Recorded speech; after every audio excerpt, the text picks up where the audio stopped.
Welcome to another episode of Hashtag GK Says. Yeah, things have been crazy. It's wild. But today is story time. I was looking for my shirt to do this photo shoot yesterday, and I appreciate all the love that I got, but I came across this shirt. This one right here. This is a spot that I worked for back in the day. Now, I did sprinkler systems. I've done all sorts of odd jobs. But the thing is we've got to go to Hillsboro. There's a strip mall and they've got to have the sprinkler system put in, and it has high arch roofs, and they have these things called dormers where it looks like you have like attic windows even though there's no attic or nothing like that. It just makes the place look good. But the thing is fire code calls for us to have sprinkler heads at those windows and everything, just in case there's a fire or something like that. Everything goes well. So anyway, my job is to go up in the attic with my friend Jimmy, who was working with me. Got to go up there, run 4-inch mains across the top of the attic. Everything branches down and then goes out towards the dormers and the windows, and you put your pendants down, your downspouts, just in case there's a fire. It's cool. So now they have this little access hole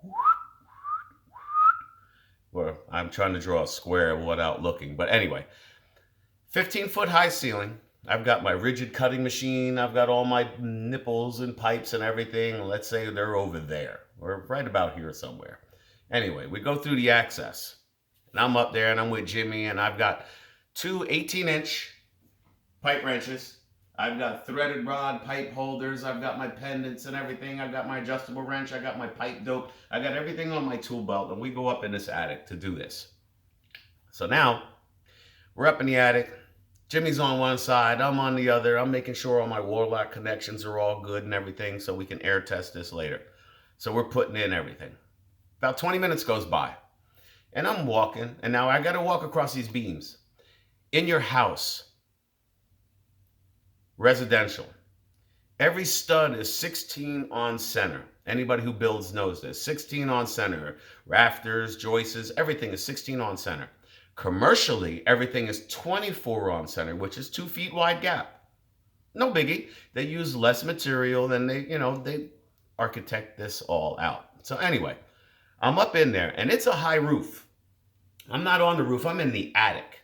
So now you have your regular ceiling joists, which are running across, and then you have your arches that run up. And there's actually a spot to walk midway up the arches. That's how high this is. So I'm up there, and it's towards the peak, and there's our 4-inch main that runs through, the length of the building and everything, and I got to go up there and tie in. So now I tie in one dormer set, and I'm walking across the midway beams, boop, boop, boop, boop, boop, no problem. Now here's the thing, with all the tools and everything that I've got on me, I'm a little heavy right now. I start to lose my balance, just a little bit. So I bob and weave a little bit. Now, in between 24 on center, they have little things called temporary bracings. That's to keep the the rafters from moving in and out while they lay the plywood and everything to put the roof on. It's just to keep everything from wobbling. Keeps everything pretty much on center. Cool. They're little 1x1s, little square things, but that's just to hold the joists. But they've got some strength to them. It's cool. So I start to lose my balance a little bit. I reach out for one of those temporary bracings. Like balsa wood. I go right through it. Words out of my mouth. Aw. Just like that. Now, as I look down, as I start to fall, there's the joists for the ceiling, which is right here. They run this way. 24 on center, 2 feet wide gap. As I'm falling through the attic, going for the top of the ceiling, I spread my arms out and try to catch myself on the ceiling joists. As I do that, I catch a joist through my ribs, through here, catches me, flips me upside down. Now I'm falling at a good rate of speed with all sorts of tools and wrenches and everything on me. I come through the ceiling. As I come through the ceiling, I see the hole I just came out of. I know it's 15 feet before concrete. Immediately, I put my hands behind my head and interlock my fingers. The second that my hands lock into each other, I hit the concrete dead on my back. Boom! I lay there. I can't breathe. I go through a self-assessment. I could wiggle my right fingers. I could wiggle my left fingers. I could move my elbows a little bit. I could move my legs a little bit. I move my toes, right foot, left foot. I wiggle my torso a little bit. Okay. Self assessment says that everything moves. I don't feel any type of pain or anything. My eyes are open. That's a good thing. My hands and knuckles are crushed behind my head, in between the concrete and my skull. All right. About a good 10 seconds goes by, and I say to myself, if I could just catch my breath, if I could just breathe one time, I'll be okay. Because my wind left my body faster than Usain Bolt in the 440. I can't breathe, and we're going on 15 seconds, 20 seconds, almost 30 seconds before I could breathe, but I don't feel any pain when I breathe. I'm just happy to have oxygen in my body.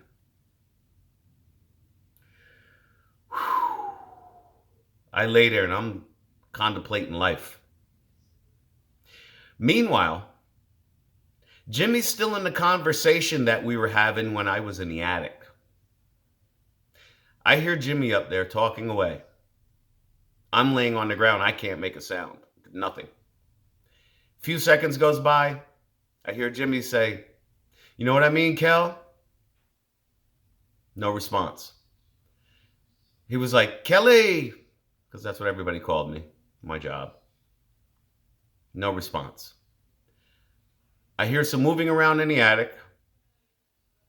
I hear, "Holy shit." Jimmy now realized there's sunlight coming through a hole that was not where it was supposed to be. I hear rumbling, grumbling, boom, boom, boom, boom, boom, boom, boom. Now he's rushing to the hole where he sees sunlight. He pokes his head through the ceiling, looks around, sees me laying on the ground.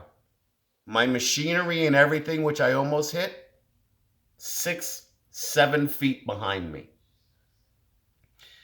He's like, "Are you all right?" I couldn't make a sound. I was still like basically stunned. He shoots over to the attic access spot, comes down the ladder, runs over to me, and he's looking down at me. And he's like, "Bro, are you all right? Are you all right? Can you move this, that, and the third?" And I just looked at him and I was like, "I want you to light a cigarette and I want you to put it on my lips." And he looked at me and he said, "Do you really want to do that?" And I was like, "Don't make me ask you again." My girl is home. Give me 1 second. So anyway, I had to tell her what was up. So I tell him, "Don't make me ask again." And I'm laying on the ground there and I cannot believe my body. I laid there for 10 minutes, smoking my cigarette, blowing my ashes to the side, and sitting there contemplating life. I'm saying to myself, "All right, you got this. That's cool. I'm alive. It's all right." Now I get up. I have him help me up. Pulls my hand, gets me up. Now, this is a solid concrete floor. When I get up, there's sweat all where I was laying. And the only outprint there was, it looked just like that in reverse, just as you're probably seeing it, in sweat. Those were the only dry spots, which was kind of a cool photo. If we would have had photos at that time, camera phones and all of that, we did not. Anyway, I remember seeing that in my eyes. Long story short, that was like 11 in the morning or so. Climbed up there, went, finished the job, held on to every beam like it was my firstborn child. Made it through the day. Get all the way back to the shop. Jimmy tells my bosses what happened to me. They send me to the hospital. I don't want to go, but all right, no problem. I go, I got to get the CAT scan and the x-rays and this, that, the third, which I hate because I'm not big on that. What are you going to do? So I go through all of that. Yo, fine. I'm fine. Leave me be. I'm good. I'll be to work tomorrow. Don't worry about it. They were like, all right, but you could take tomorrow off. And I'm like, eh. And they were like, yeah, you get paid. And I was like, all right, I'll stay home. It is what it is. Get a day off. What am I going to do now? I got things to read and fix things. All right, no sweat. I go home that night. I get up the next morning. I swear it felt like I got hit by 3 city buses, 2 trains, and a tractor trailer, and the tractor trailer backed up just to make sure he finished off the job. I have never felt pain like that throughout my entire body in my whole life. God is good. God saved me. I say that because I've lost quite a few friends recently, no less. And I read later, like 2 weeks later, 2 weeks, another guy had taken a 30-foot fall just like I did. He's not here today. So I put things in perspective for me.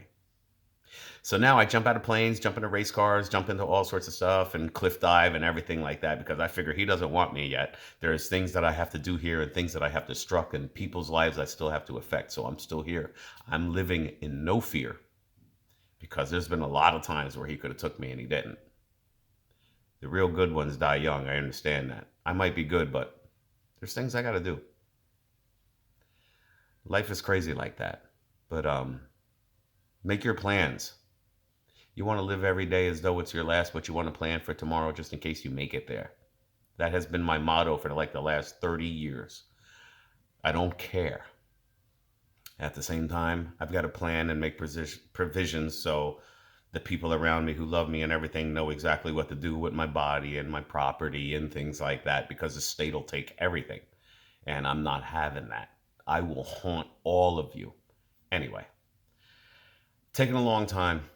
I know most attention spans of the last 6 or 7 years have been no longer than 45 seconds, and I've been here for over 12 and a half minutes. So anyway, thank you for all the love on the photo shoots and everything. I've got other stories for you. Be safe out there. Don't let everything control you. Food, roof, pets, family, friends. Everything in a hand. That's all you need. #GK says. Until next time. Peace.